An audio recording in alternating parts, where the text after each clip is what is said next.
आदर्श विद्या मंदिर झालावाड़ से मैं कुलदीप शर्मा कक्षा सप्तम के जो अध्याय प्रथम का भोजन के अवयव के अंतर्गत हमने अध्ययन किया है। भोजन के अवयवों के बारे में, उन अवयवों के अंतर्गत हमने भोजन के अवयवों के नामों के बारे में अध्ययन किया, उनके कुछ स्रोतों के बारे में अध्ययन किया और इससे पहले वाली जो कक्षा थी इसके अंतर्गत हमने कार्बोहाइड्रेट के स्रोत और उनके कार्यों के बारे में अध्ययन किया था। इसी क्रम को आगे बढ़ाते हुए हम कार्बोहाइड्रेट यानी कि जो कि कार्बोहाइड्रेट के दो प्रमुख प्रकार हैं, स्टार्च और शर्करा, इसमें हम स्टार्च का परीक्षण के बारे में आज अध्ययन करेंगे। इसके अंतर्गत हमारे पास सामने हमें बोर्ड पर दिखाई दे रहा है कि दो परख नलियाँ होती हैं। खाली परख नली है, कांच की परख नली होती है और इस परख नली ए के अंतर्गत हम आलू का पेस्ट, उबला हुआ जो आलू होता है, इस उबले हुए आलू का हम पेस्ट लेते हैं और उसको इस परख नली में डाल देते हैं।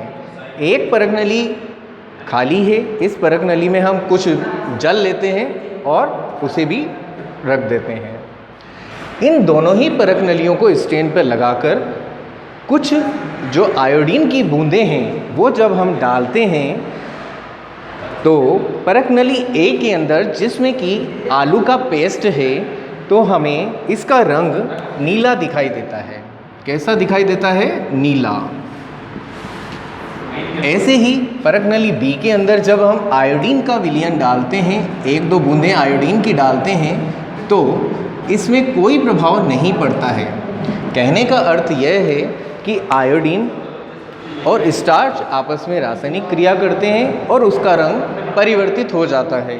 यह जो हमने पढ़ा है आज स्टार्च का परीक्षण है। यह आपको अपने गृह कार्य के अंदर स्टार्च के परीक्षण के बारे में लिखना है। ऐसे कौन कौन से भोजन के अवयव हैं जिनमें कि स्टार्च होता है, यह हमने पिछली कक्षा में समझा था। वही आपको अपने गृह कार्य में लिखना है कि स्टार्च जो है वो किन किन भोजन के अवयवों के अंतर्गत होता है।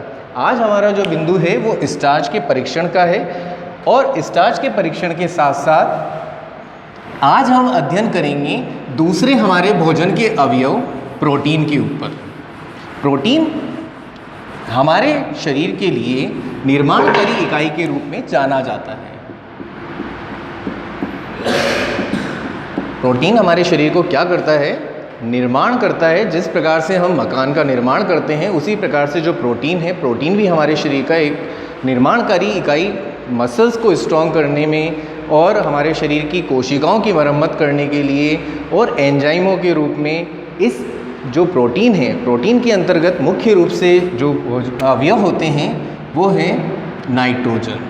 एन का अर्थ यहाँ रासायनिक संकेत के रूप में हम लिखते हैं नाइट्रोजन, इसके अंतर्गत उपस्थित होती है।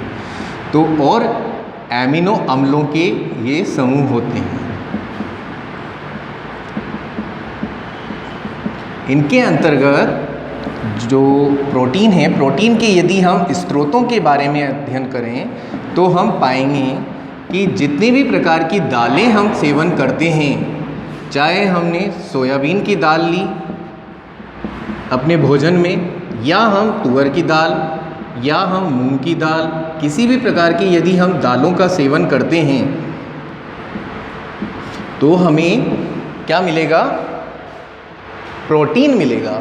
इसी के साथ दाल के बाद अंडे और दूध, अंकुरित अनाज इसके स्रोत हैं। मटर आदि इसके स्रोत हैं। अभी वापस से हम देखते हैं कि प्रोटीन के अंतर्गत क्या होता है। प्रोटीन के अंदर मुख्य रूप से जो तत्व है वो नाइट्रोजन है।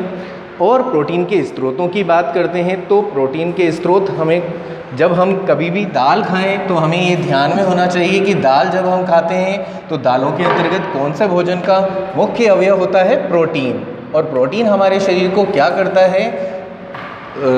हमारे शरीर की वृद्धि के लिए निर्माणकारी इकाई के रूप में यह तत्व अति आवश्यक है। कुछ भैया बहन क्या करते हैं? दालों का सेवन नहीं करते हैं, तभी ये देखने में आता है कि भाई उनका जो विकास है वो पूर्ण रूप से नहीं हो पाता है। और इसीलिए हमें क्या करना चाहिए, सभी प्रकार की जो दालें हैं उनका सेवन करना चाहिए। और प्रोटीन के कार्यों पर अब यदि हम आते हैं, प्रोटीन के कार्य, प्रोटीन का पहला कार्य क्या है, कार्बोहाइड्रेट और वसा की उपस्थिति में यह ऊर्जा के रूप में ऊर्जा भी प्रदान करता है। क्या प्रदान करता है, ऊर्जा प्रदान करता है। और दूसरा अभी बताया ही, निर्माण, किस चीज़ का निर्माण, शरीर का निर्माण, शारीरिक निर्माण के लिए यह प्रोटीन बहुत अधिक आवश्यक अंग है। इसी प्रकार से कोशिकाओं की मरम्मत, कोशिकाओं की मरम्मत के लिए यह जो भोजन का मुख्य अवयव है प्रोटीन, यह बहुत अधिक आवश्यक है हमारे शरीर के लिए। यदि हम प्रोटीन का सेवन अपने भोजन में नहीं करेंगे तो हमारा जो पूर्ण रूप से विकास है वो अवरुद्ध हो जाएगा। इसीलिए हमें क्या करना चाहिए, जब हम भोजन करें तो हमारा जो आहार है वो कैसा हो, संतुलित हो। तो आज जो हमने अध्ययन किया स्टार्च का परीक्षण और प्रोटीन के स्रोत और स्रोतों के साथ साथ किन किन स्रोतों से हमें प्रोटीन मिलता है वो, और प्रोटीन के कार्य, ये हमें अपने गृह कार्य के अंतर्गत लिखना है। धन्यवाद। जय हिंद, जय भारत।